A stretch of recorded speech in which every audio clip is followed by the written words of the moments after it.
Hi, I'm Kara Smulovitz, and this is Denise Rogers. we're both art history professors, as you know, because one of us is your professor, and we're doing this little video to introduce you to the #1 artwork from our Formidable 5 project.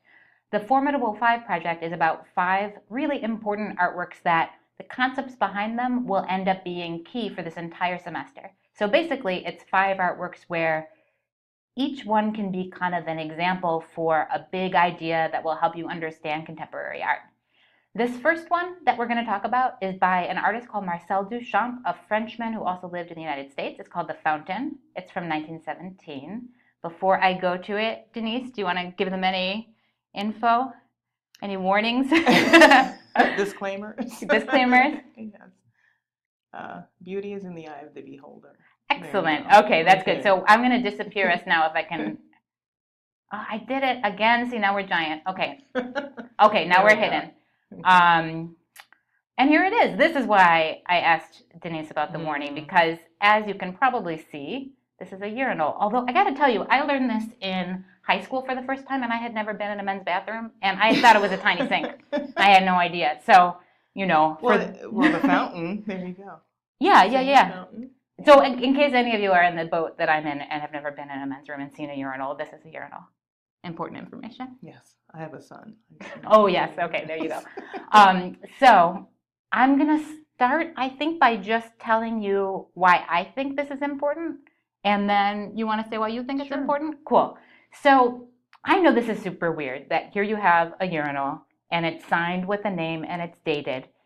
It wasn't like used from the bathroom. It was just bought at a plumber's store, and then the artist signed a name on it and put a date on it the way, like, you know, any artist might sign and date a painting or a sculpture. And then he presented it as an artwork. He's basically taking something we would never think of as art and saying, I'm going to treat it like art. I'm going to sign it. I'm going to date it. I'm going to enter it in an art exhibition. And then I'm just going to see, are people going to treat it like art? And did they? No. No. Not at first? Not at first. And then what? It was rejected. And then it was rejected. So it made a point for Duchamp that the people had limits to what they were going to decide as art. And then that limit gave him something to like argue against, to say, well, why is this object not art when other objects are? Right. It starts a dialogue about that question. What is art? And who determines what art is? And breaking with previous traditions, I mean, no hands, well, hands created it, but not his hands. That's not his name. And then putting it on display and presenting it as art. It shifts from the actual material being the artwork to the concept or idea behind it being the artwork. So you said, I'm going to restate that because that I think is exactly the point. So the material is not the thing that's the artwork, the concept behind it. And then what is the concept behind it? Good question. Right, that's the big. I think you can go in.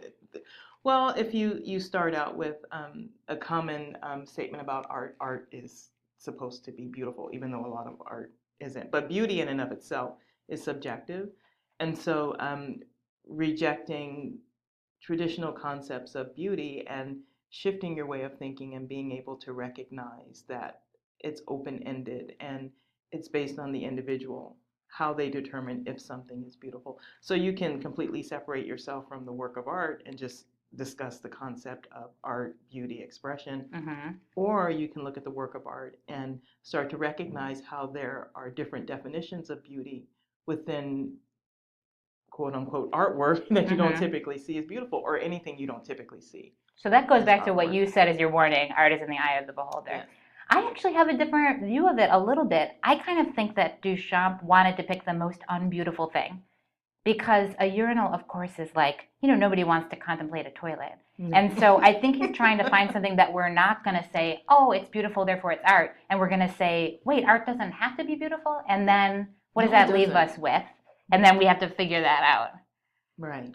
At least that's how, I don't know, I like that. I like that he gives us this freedom to use this piece to kind of rip apart all of the definitions of art that we might. Yeah, and you're going back to, we've been conditioned to see certain things as beautiful.